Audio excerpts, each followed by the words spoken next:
After months of waiting, my copy of Criterion's brand new Godzilla vs. Biollante 4K UHD Blu-ray arrived in the mail, and let me tell you, the wait was worth it. For those that may not be aware, this is a movie that has had some distribution issues in the past. The film was released in Japanese cinemas in 1989, but didn't hit North America until 1992. Through a direct-to-video release on VHS and Laserdisc under HBO Video. It skipped theaters entirely here in the US, which was pretty common for most Godzilla movies. Toho initially tried to secure a North American deal with Miramax in 1990, but negotiations collapsed, leading to a lawsuit that delayed the film's release for about 2 years. After settling out of court, Miramax acquired the rights but stuck to a home video rollout through HBO. So, for nearly 2 decades, the film remained out of circulation until Echo Bridge released it on Blu-ray and DVD in 2012. Despite strong demand, the release suffered from a botched audio track. Though replacement discs were offered, physical copies of Godzilla vs. Biollante on Blu-ray for the longest time were extremely pricey and difficult to find. Bootlegs were all over the place too, so it was hard to find and secure a legitimate copy of the movie, especially at places like G-Fest, which often had a ton of bootlegs for sale that were marketed as being the real deal. Don't get me wrong, I love G-Fest, but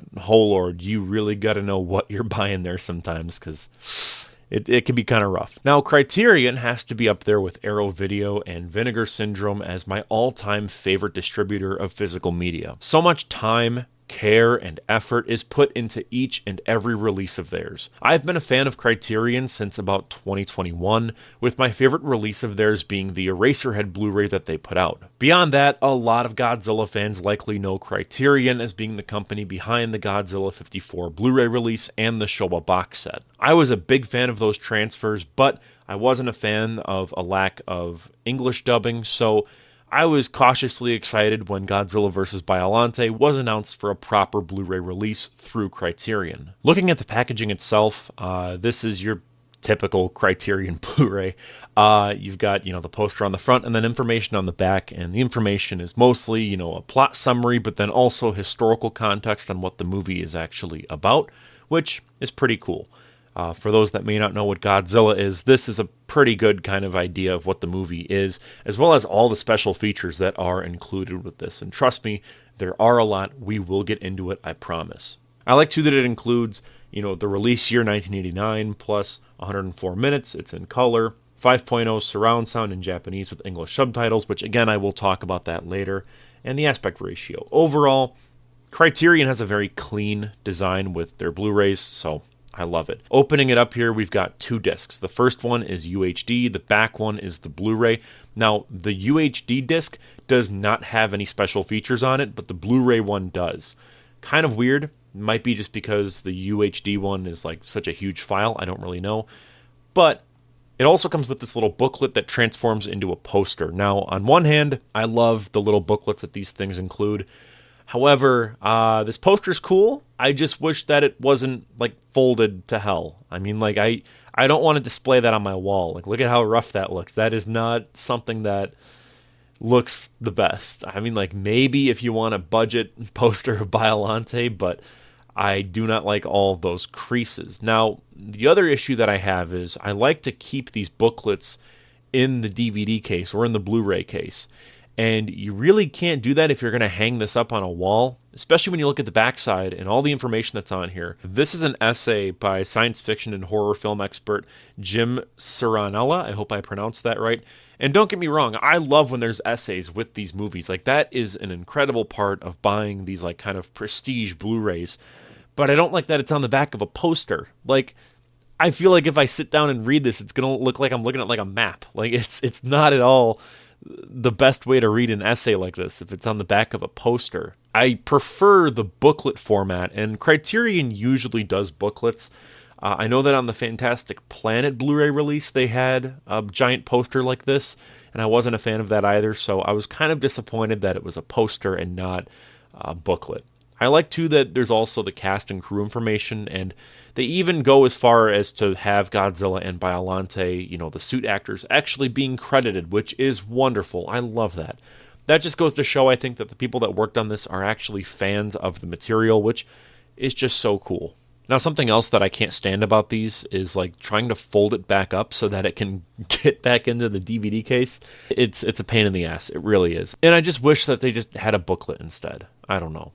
Now, one other gripe that I have about the packaging is that it's kind of difficult to get the Blu-ray out of the back. That's annoying. I just also wish, too, that the supplemental material was just included on the UHD, because I don't like that if I want to watch the UHD and then the special features, I have to put the UHD disc into my PS5 and then watch it and then take it out and then put the Blu-ray disc in. That's really annoying. I think that might be like a storage thing where you can only fit so much of the UHD actually onto the disc. I don't know. But that is a serious issue in my humble opinion. And this is kind of like a review of the discs. That's why I bring that up. But overall, though, that is a solid piece of packaging, I think at least. I love the aesthetic of Criterion Blu-rays. They look great on your shelf, so can't really complain too much about that. Now, the transfer itself here is really solid. There are so many Blu-ray transfers out there that over-smooth everything and remove every single grain particle. It ends up looking way too glossy and fake.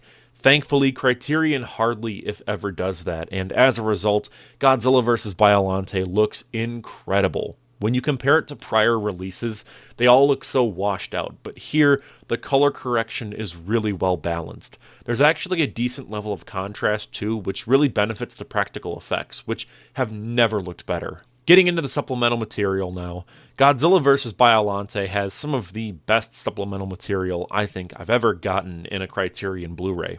My favorite piece of supplemental material has to be the deleted special effects.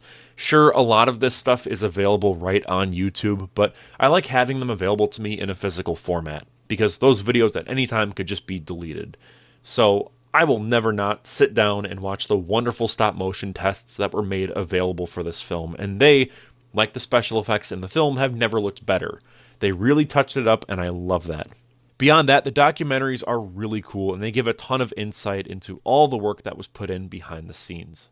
Now, I do have to mention some other gripes that I have with this Blu-ray that might be a bit nitpicky, but I don't know. I do think I should mention them so that this video isn't just me glazing Criterion for like 8 minutes straight without any actual critiques. The biggest complaint that I have is that I wish an English dub was included with this film. That might be controversial, and this opinion I'm about to say might be very controversial, but I'm someone who prefers to watch Godzilla movies dubbed and not subbed. Of course, it depends on the movie, but for the most part, with the vast majority of films that are not, Godzilla Minus One, Shin Godzilla, and Godzilla 54, I prefer the dub. I know that might sound odd since I'm one of those freaks that watches English movies with English subtitles, and I usually don't mind subbed films. In fact, I actually wish that movie theaters would just have subtitles on every movie, like as is. I think that should just be the standard. Disagree with me all you want, but I love watching movies with subtitles. However, I just prefer a dub for Godzilla movies, specifically because it adds to the overall experience of watching them. As a kid, I grew up watching the dubbed versions, and so for me, I prefer that over the Japanese one. I don't know, it's just a me thing.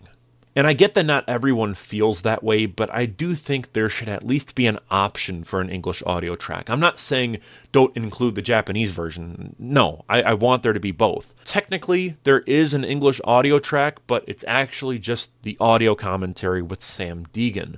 As someone who listens to commentary tracks frequently, I found that this one was generally well put together and well informed.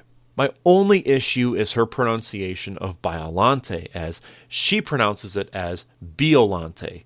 It gets kind of grating after a while, but again, I'm not really one to talk about proper pronunciations, since I'm in the minority of Godzilla fans that says Heisei and not Heisei. Connection to Godzilla vs. Biollante. It's Biollante! Biollante! Anyways, that about wraps everything up. I highly recommend picking this Blu-ray up, but definitely look and see when the next Criterion sale is.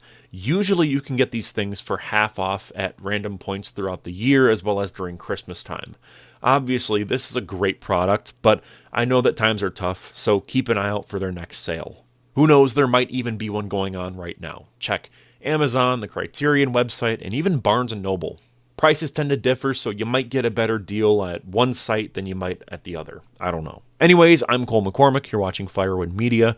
Big thank you to our channel members for making videos just like these possible.